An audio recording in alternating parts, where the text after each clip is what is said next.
Oui, alors pour pas parler que d'Empire toute la journée, je voulais parler de Delarue qui vient de mourir, parce que, je l'ai bien connu, c'est un ami de jeunesse. On s'est connus parce qu'on sortait avec un peu de people, on sortait avec la même fille, enfin l'un après l'autre, qui était une jeune mannequin de chez City Model, qui avait un prénom de fruit, dont je ne dirais pas parce qu'elle a dû refaire sa vie, mais qui s'appelait Isabelle, et qui était une jolie fille. Et donc je le connaissais à l'époque où il habitait rue du Cherche-Midi, tout début 80. C'était un type très gentil, très bien élevé, assez cultivé. C'était pas un mauvais bougre, exactement d'ailleurs comme j'ai connu un peu moins intimement, mais j'ai connu un peu de Chavannes, c'est plutôt des braves mecs. Et en fait, ils sont tombés dans le piège de la réussite de ce qu'on appelle le culturo-mondain médiatique. Et ce piège, finalement, l'a détruit. Parce que finalement, il avait à peine 48 ans, et il est mort. Voilà, il était beaucoup plus riche que moi. Malheureusement, il a choisi de faire de la merde. Et comme il était assez fin, cultivé, il savait qu'il faisait de la merde. Pour supporter de faire de la merde, c'est-à-dire de faire le gendre idéal pour la ménagère de moins de 50 ans, alors qu'il était capable intellectuellement peut-être de suivre ma voie, il a pris des substances illicites que j'ai pas été obligé de prendre autant que lui, et surtout pas les mêmes, parce que moi je suis plutôt dans la paix des opiacés plutôt que dans l'hystérie de la cocaïne, hein, c'est deux voies différentes. Finalement, il est devenu riche et célèbre en faisant de la merde.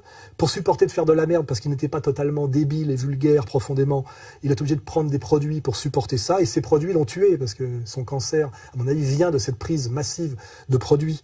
Donc ça veut dire que là, on peut réfléchir finalement non seulement au jugement dernier, c'est que quand il va se retrouver face à Dieu, il est obligé de passer par un moment de purgatoire, parce que globalement, il a quand même on a beau dire qu'il était gentil, machin, etc., il a travaillé du mauvais côté, il n'a pas mis son intelligence au service du beau, du bien et du vrai. C'est une certitude. Et finalement, aujourd'hui, moi, je suis toujours vivant, en ayant fait toutes les bêtises qu'il ne fallait pas faire, soi-disant, pour intégrer l'oligarchie culturo-mondaine. Et lui a fait tout ce qu'il fallait. Je suis vivant, il est mort. J'ai une œuvre, il n'en a pas. Et surtout, je vais raconter, je l'ai croisé il y a quelques mois à un vernissage d'un ancien ami qui ne l'est plus d'ailleurs, Nab, pour ne pas le nommer. C'est intéressant de savoir que Nab arrivait à vendre des tableaux à Delarue. Il a toujours été très bon, Nab, pour se vendre un peu aux gens du système. Nathalie Reims... Enfin, c'est assez rigolo de voir ça. Et en fait, je l'avais croisé au vernissage de Nab, et comme on se connaissait bien, on se tutoyait depuis des années, je l'avais de temps en temps au téléphone, il ne m'a jamais invité dans aucune de ses émissions, et je ne lui ai jamais demandé. C'était assez drôle, c'est pour la limite pour qu'il n'y ait pas qu'il y ait de porte-à-faux. Donc il m'a fait inviter dans des émissions qu'il produisait, Evelyne Thomas, etc., mais jamais dans les siennes, et je n'ai jamais voulu être dans une émission face à lui, parce que comme j'avais de la sympathie pour lui en privé, ça m'aurait fait chier d'être face à son masque, quoi, voilà. Donc c'est assez intéressant parce qu'à la fois on était copains, j'aurais pu m'appuyer sur lui pour qu'il m'invite, il m'a jamais invité, je lui ai jamais demandé. Mais je l'avais croisé donc il y a quelques mois au vernissage de Nab, et il était totalement détruit par la cocaïne, il avait des crises, des bouffées délirantes de haine et de crises de larmes, il était blême, on voyait physiquement qu'il était très abîmé, il avait le visage cireux, il a voulu casser la gueule à un photographe de manière hystérique à un moment donné, donc il avait des bouffées de haine, et à un moment donné, ce qui était très triste, c'est qu'on s'est parlé 5 minutes en privé, et il m'a tenu la main et il s'est mis à pleurer, tu vois. Et j'ai vécu cette chose-là 2 fois dans ma vie avec Jean Edernalier. À un moment donné, quand Jean Edernalier m'a dit un jour, tu sais, moi aussi, je suis un mec bien, il s'est mis à pleurer. Et j'ai eu sa même chose avec Delarue, qui m'a pris la main, Alain, etc., me regardait dans les yeux et avait eu des larmes aux yeux. Et je me suis dit, pour qu'un type qui est millionnaire, gendre idéal, une réussite totale, et c'était avant sa chute pour la cocaïne, hein, c'était avant.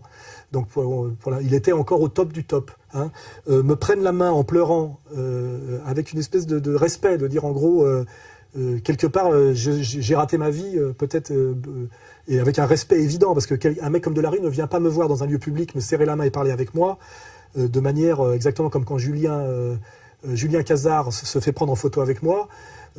Pour ceux qui savent qui il est, ces gens-là ne le font pas par hasard, c'est-à-dire qu'il y a un vrai respect. Et donc là, Delarue vient de mourir, je pourrais l'insulter ou me moquer de lui comme je me moque d'un mec pour qui j'ai beaucoup plus de mépris, comme Guillon.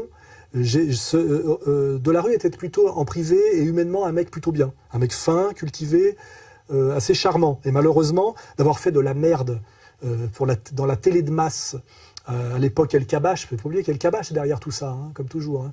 On retrouve toujours le même genre de gens. Finalement, ça l'a tué. Voilà. Et là, il y a une justice immanente. Hein, je veux dire, voilà. Je ne l'insulterai pas, mais c'est une justice immanente. Il a péri par là où il a péché. Et c'est important. Il est important de croire à la justice immanente, qui est finalement le mot discret de la justice divine. Parce qu'il n'est pas normal que les méchants ne soient pas punis et que ceux qui ont choisi le mauvais chemin triomphent. Voilà.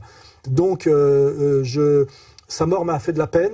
Je savais qu'il allait mourir, j'en étais certain, il avait un cancer incurable et je savais qu'il allait mourir, c'était écrit, donc ça ne m'a pas étonné.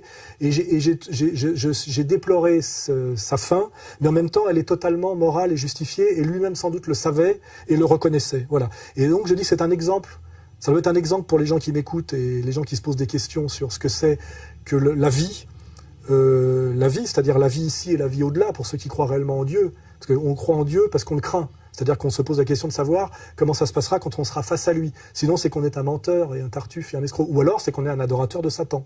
Hein. Et là, ça peut expliquer BHL, Attali, etc., etc. C'est-à-dire que leur Dieu n'est pas le nôtre. Hein. Voilà, c'est le Dajjal, quoi. Hein, voilà. Et donc... que ce soit, voilà, que les gens réfléchissent à ça, là, les jeunes qui cherchent à réussir ou pas, qu'est-ce qu'il faut sacrifier, pas sacrifier, du mondain et de la vérité. Finalement, il y a une logique et une morale dans la fin de Descoings, pour qui j'avais le plus souverain mépris. Et que ce monsieur qui se prétend le directeur des établissements me demande de partir en doute parce que ma sécurité ne peut pas être assurée. Alors je vous garantis que je n'ai aucun problème de sécurité nulle part. Tout ça est une manipulation. Il y a un écrivain qui se fait virer d'un salon du livre parce qu'on le menace de passer à tabac. Vous êtes écrivain vous-même et ça vous gêne pas? Hein? Ça vous rappelle rien tout ça? Vous êtes assistant, bah assistez. Il y a une logique et une morale dans la trajectoire et la mort de la rue pour qui j'avais une certaine sympathie. Mais ça ne change rien. Hein. La loi morale est au-dessus de nous tous.